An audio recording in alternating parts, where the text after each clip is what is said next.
आज हमारे सामने भूगोल के कुछ बहुत ही दिलचस्प हाथ से लिखे हुए नोट्स हैं। जी। ये किसी परीक्षा की तैयारी के नोट्स लग रहे हैं। हर पन्ने पर दुनिया भर के सिद्धांत, विचारक, तथ्य सब कुछ भरा पड़ा है। बिल्कुल।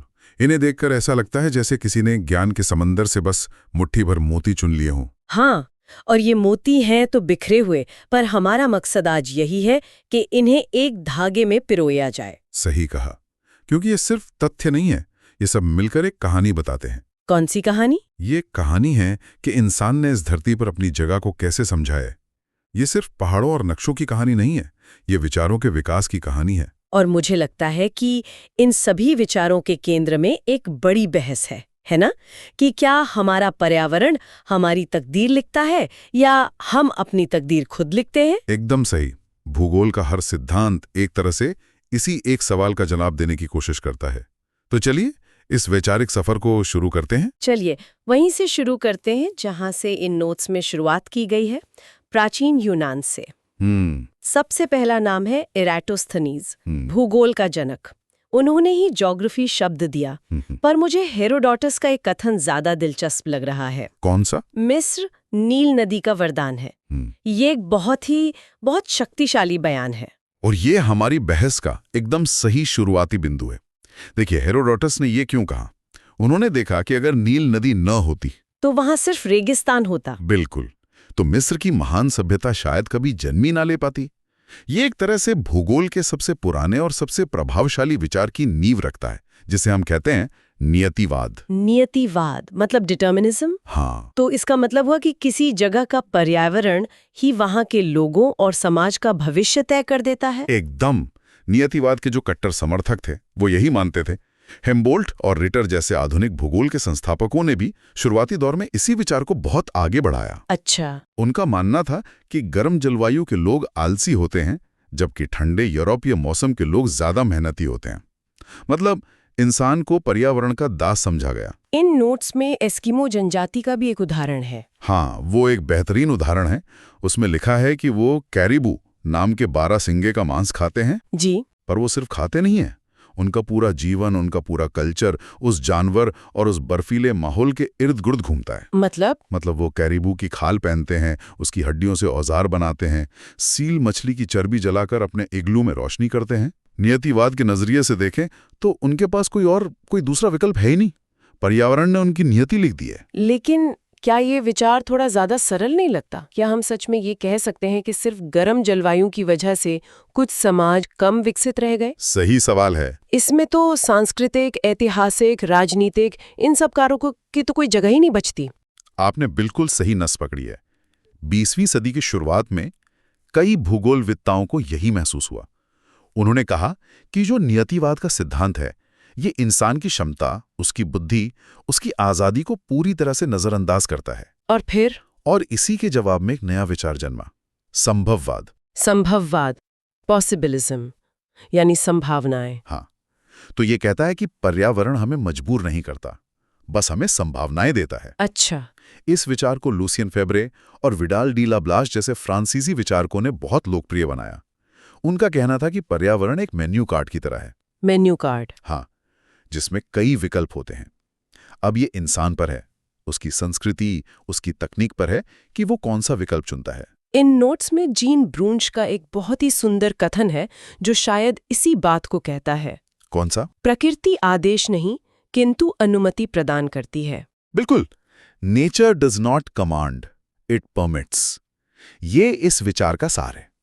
ये नियतिवाद के विचार को पूरी तरह से पलट देता है। और आपने विडाल डी ला ब्लाश का जिक्र किया।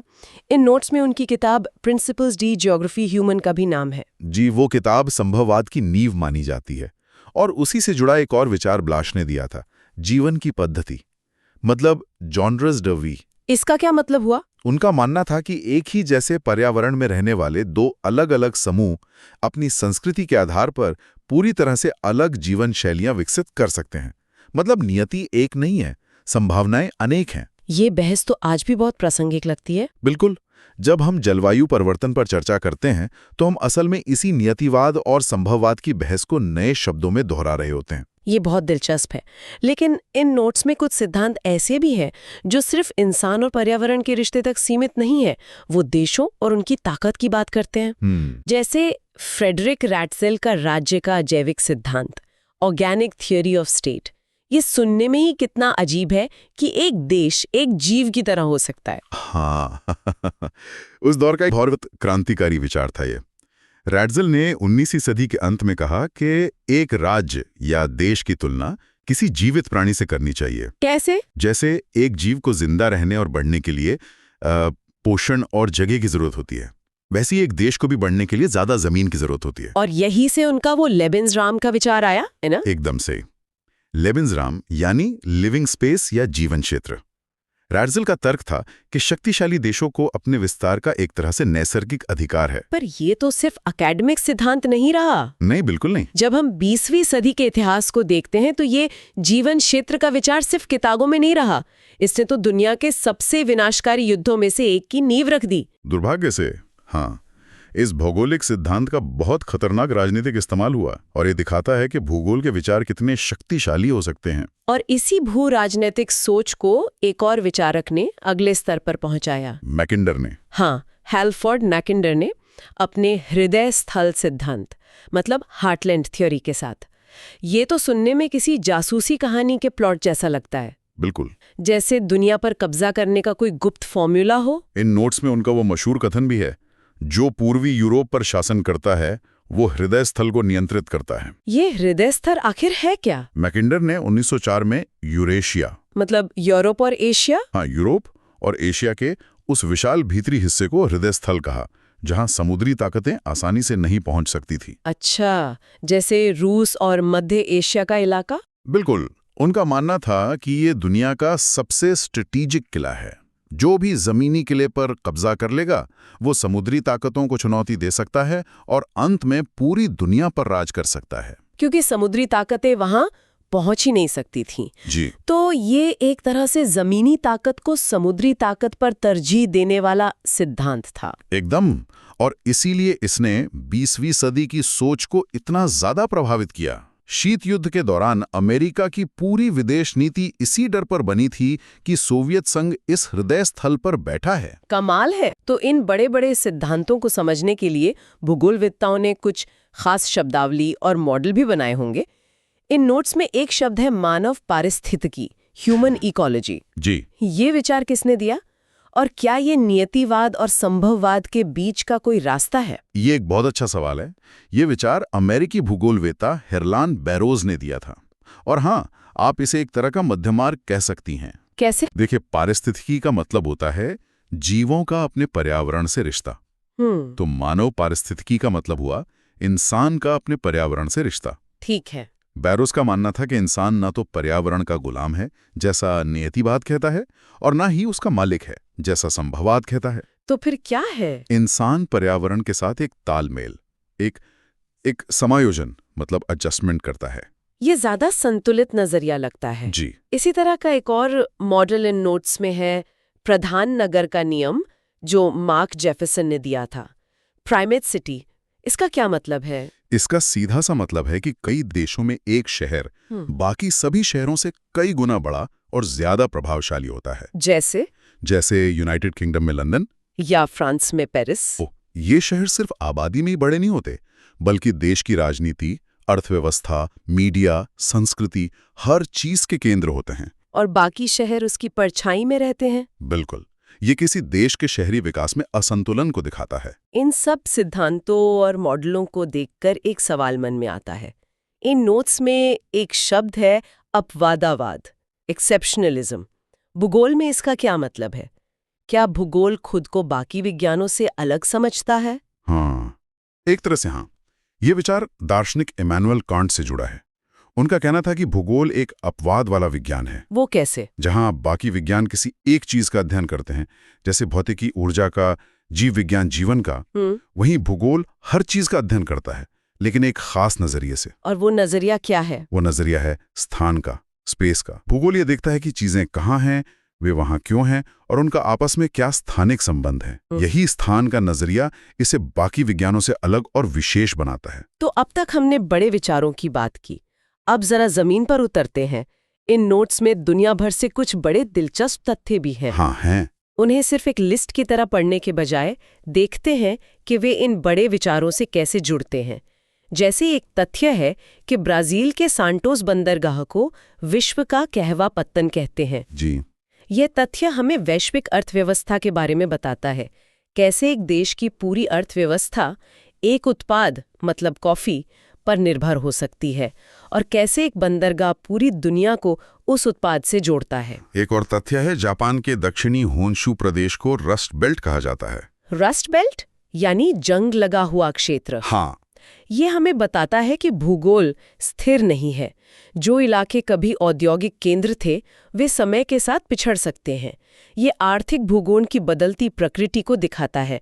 जो कभी किसी देश का हार्टलैंड था वो वक्त के साथ रस्ट बेल्ट भी बन सकता है। और यहाँ कुछ जनजातियों का भी जिक्र है, जैसे मसाई जनजाति जो केन्या के सवाना घास के मैदानों में रहती है। मसाई का उदाहरण हमें फिर से मानव पर्यावरण के रिश्ते पर ले जाता है। वे पशुपालक हैं, उनका पूरा जीवन चक्र घास के मैदानों और मौसम पर निर्भर करता है।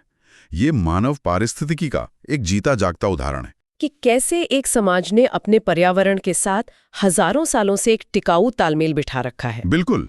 एक आखिरी तथ्य जो थोड़ा वैज्ञानिक है, पृथ्वी के घूर्णन से कोरियोलिस बल उत्पन्न होता है। हाँ, कोरियोलिस फोर्स। नोट्स में लिखा है कि इसका मान भूमध्य रेखा पर 0 और ध्रुवों पर सबसे ज्यादा होता है।